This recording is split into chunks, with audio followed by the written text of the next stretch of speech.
Hey guys, my name is Sam. I hope you guys have an amazing day. Today we'll be talking about why I'm selling my Sigma 14mm 1.8.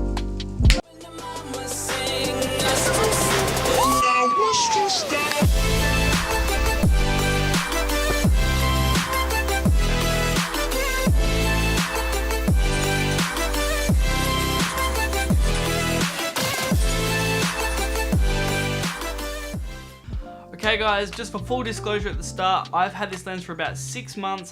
I've been shooting it on the Canon system, mainly with the 1DX and the 5D Mark IV. And today I'll be giving my honest thoughts on it and why I'm selling it. So when I saw this lens was coming out, I wanted one immediately. I jumped onto a website, I ordered one, I got it delivered, it cost me like $2,000, and I thought it would be great. I thought I'd use it all the time for landscapes, I'd use it in work, for weddings, and I just wanted one. The 1.8 aperture had me sold. I love shooting in low light. It's actually proven itself to be an absolute powerhouse when it comes to low light, and especially with astrophotography. I'll show you a quick clip of what I shot with it now.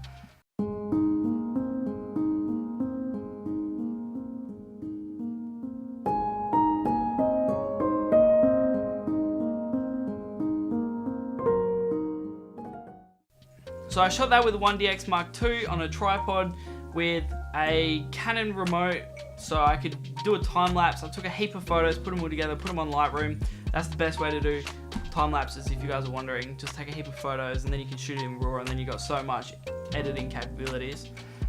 So I did that in Victoria back in July last year, and that was actually probably like the last time up until last week that I used this lens. So I haven't really found much use for it, but that's just my personal work, so it hasn't really paid off for itself.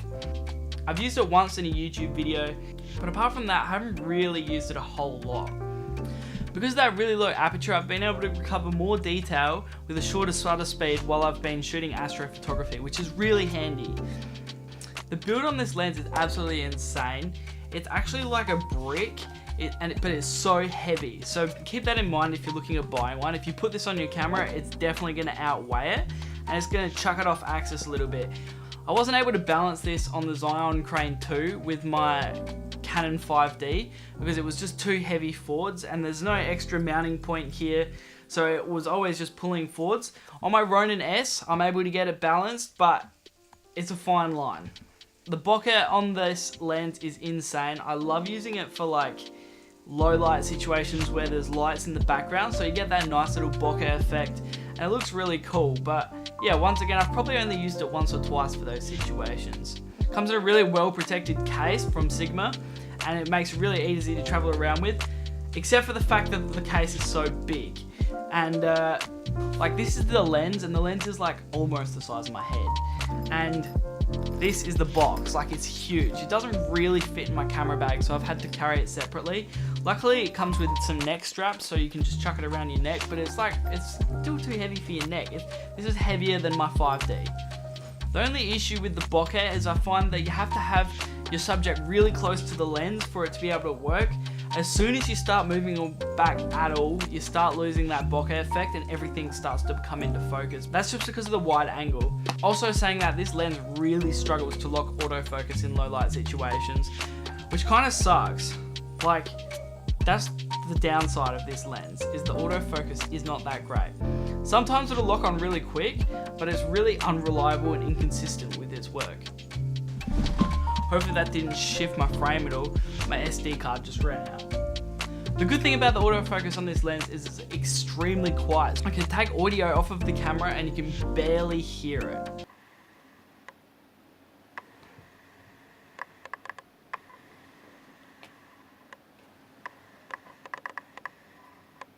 I find it difficult to take this out into shoots and use it on shoots because I spend so much time trying to set it up and get it right that it's just really not worth my time. That's why I haven't been using it on paid shoots anymore. I took it on one, and yeah, I just decided I wouldn't do it anymore after that. There's a little bit of noticeable vignetting, and that's a little bit of a pain, but it's easily removed with Lightroom these days, so it's not something you really have to worry about too much. But there is quite a bit of distortion with this lens as well. As soon as you start moving from side to side, you'll see that your face is warped, just like this example here. There's a little bit of chromatic aberration that you find with this lens, but it's not really too noticeable unless you really zoom in, and it's only like a few pixels wide anyway, so it's not too much of an issue. And again, you can remove that with Lightroom as well. And the other issue I find with this is this front end right here. This front end right here is massive. It's really risky to walk around with this without the protector on it because it's so big and it's so easy to just bump it on walls, but the lens cap is too big to keep in your pocket, so there's a little bit of an issue there. You can't remove the lens hood, but I don't see why you'd want to, because it would just be so risky. It'd be so easy to just scratch it or bump it on something or crack it, and that's not something that I would want to risk. So do I recommend it?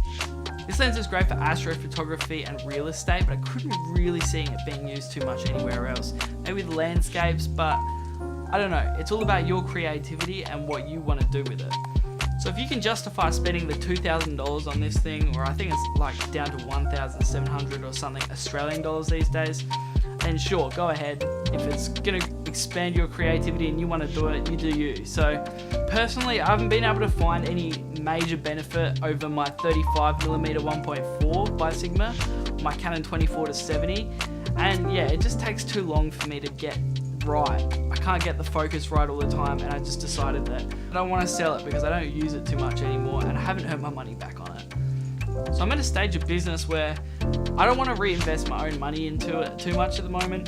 So the only way I can afford to get new things is by selling old things, and this is going to be the first thing to go, simply because I don't use it too much. I think I'm going to replace it with the Sigma 50mm 1.4 so I can get a little bit closer for portraits, and I can get a really wide aperture that I can use in really low light situations that I think will be beneficial for me in weddings and interview situations. So this thing's actually listed on eBay right now, so you can head to the link down below and you can follow and go have a look at it if you want. If you're interested in getting it, then sure, bid on it, but only do it if it's alright for you. I actually also have my Canon 50mm 1.8 on there as well, because I don't use this thing too much either, and I really want to get that Sigma 50mm 1.4. So thank you very much for watching. I hope you guys have enjoyed it. I hope you guys have a great day, and I will see you guys in the next one. Peace out.